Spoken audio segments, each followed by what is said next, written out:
What does it take to become immortal? It is a question that has haunted kings and paupers since the dawn of time. But what if that question becomes an obsession? A madness so profound, so absolute, that it bends an entire nation to its will? A madness that would petrify an entire army and bury it in darkness for 2 millennia. Our story begins not in the court of a great emperor, but in a place of dust and drought. March 1974. The Lintong district of Shanxi province in China. A group of local farmers, brothers named Yang, were facing a crippling drought.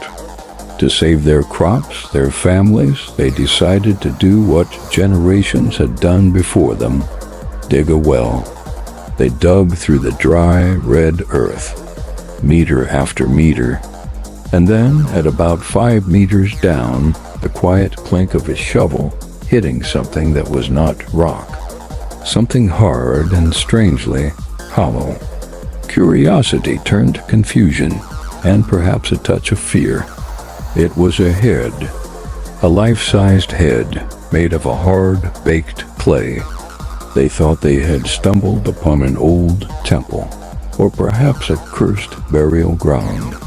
They had no idea they had just pulled the loose thread that would unravel the greatest archaeological discovery of the 20th century.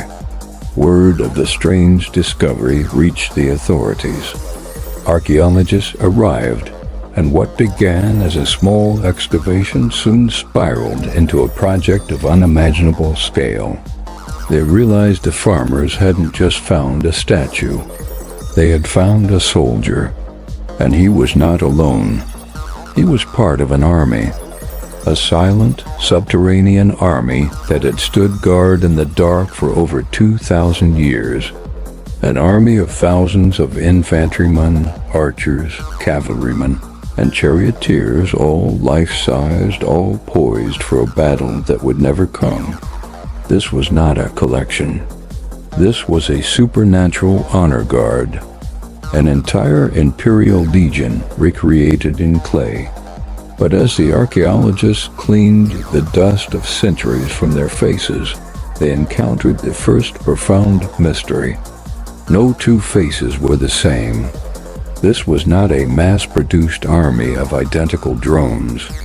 Every single soldier, from the highest-ranking general to the humblest foot soldier, was an individual portrait.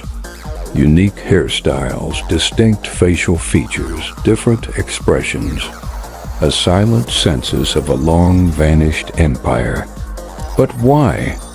Why this obsessive, insane detail for an army that was never meant to be seen by human eyes again? Were they portraits of actual soldiers who served the emperor?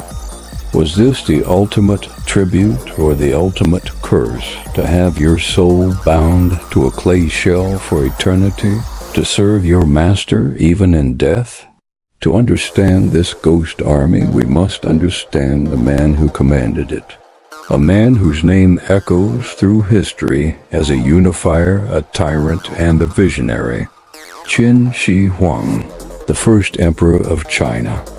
He was the man who ended the warring states period, who standardized currency, writing, and law. The man who connected the fortifications that would become the Great Wall. He conquered and unified the known world. But what do you do when you have conquered the entire world of the living? You declare war on the one thing you cannot defeat, death itself. In his later years, the emperor became consumed by a desperate, paranoid search for the elixir of life. He sent expeditions to find mythical islands of the immortals. He consulted with mystics and alchemists. But as he felt his own mortality closing in, he began to build a fallback plan. If he could not live forever in this world, he would conquer the next.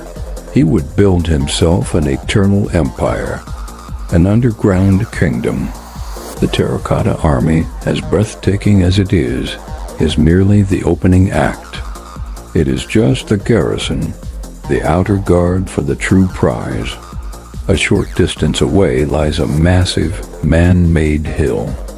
Beneath it, untouched and unopened for 2,200 years, lies the mausoleum of the first emperor. And if the ancient texts are to be believed, what lies inside defies imagination. The great historian Qin Shi Huang, writing less than a century after the emperor's death, described a subterranean palace of cosmic proportions.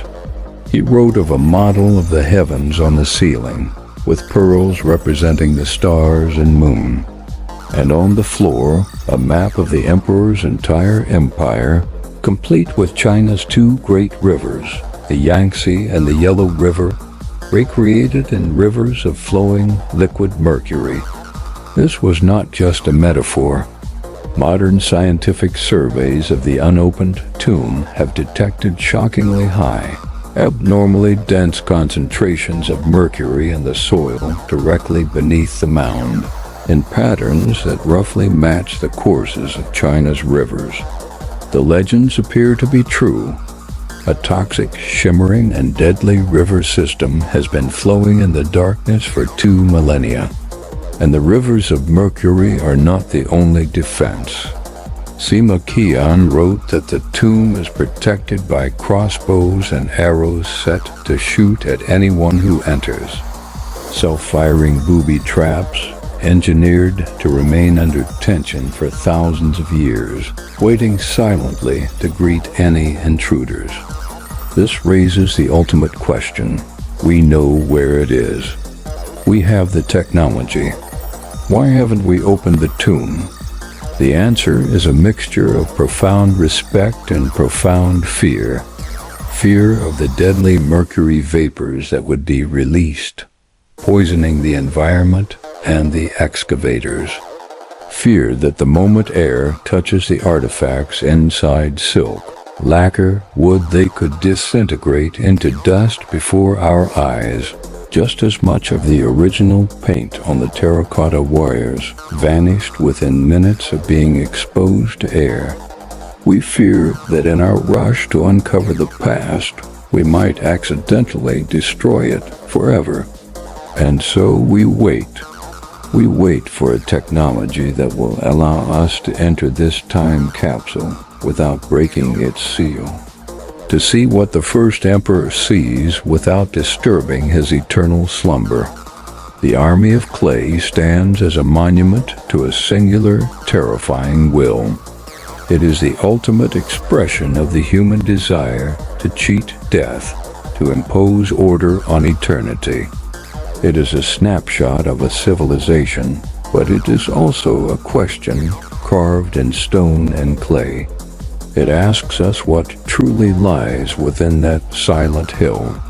What treasures, what knowledge, what dangers. And it reminds us that some of history's greatest secrets are not lost because we cannot find them, but because we are not yet ready or worthy to know them. The emperor built his kingdom for eternity, and for now, eternity is waiting.